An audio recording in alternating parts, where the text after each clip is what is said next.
E era basicamente uma guerra incansável. Porque, por exemplo, hoje eu acabei de matar o meu leão. Aí amanhã já tem um novo leão revigorado, até com mais vigor do que eu mesmo.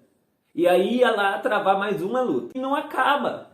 Exatamente porque esse movimento de destruir o ego, de matar um leão por dia, está na contramão do fluxo natural das coisas. E eu comecei a compreender. E aí o primeiro movimento que eu fiz foi o seguinte: ao invés de eu ficar matando um leão por dia, agora eu vou fazer amizade com esse leão. E olha só que incrível que aconteceu. Quando eu acordava e via aquele leão, que no caso é o ego que está dentro de mim, desejando todas as coisas, querendo possuir o mundo todo, aquela força que parece que te impulsiona a passar por cima das pessoas, ao invés de eu ficar lutando contra isso, eu fiz amizade com esse leão. Aí eu trouxe ele para o meu lado.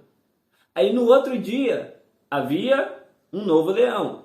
Havia novos desejos, novas vontades, novas impulsões. E aí eu já estava mais reforçado, porque não era mais eu contra um leão. Era eu, o leão, contra o novo leão. Só que eu não fazia mais um movimento de guerra. Eu não ficava reprimindo isso. E aí eu fazia amizade com esse novo leão. Hoje eu tenho um exército de leões. Olha só que mudança que a minha vida chegou.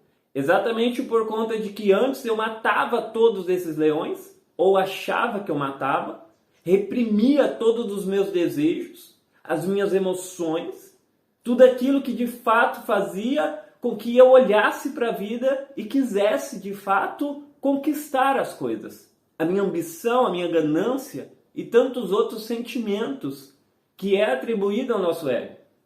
Aí eu parei de sufocar isso, de reprimir, de ficar com essa guerra interna, e aí eu comecei a fazer amizade. E a minha força foi cada vez mais aumentando. E disso eu comecei então a conversar com os meus sentimentos, com as minhas emoções, os meus desejos, e fui educando os meus leões. Você vê a grande diferença? Sufoca o seu ego, ele se vira contra você. Porque o ego ele vai te dar uma força. O ego vai potencializar o seu poder pessoal. Então, se a sua crença fica muito limitante a respeito do ego, a forma que você vai se dirigir para ele é uma forma sem muita expressão. Porque quando você deseja algo e você está nessa guerra interna, esse desejo não tem expressão. Você vai vivendo dessa forma muito conflitos internos e chega um ponto que você entra numa maravilhosa depressão, aonde você olha o futuro e não tem um pingo de perspectiva.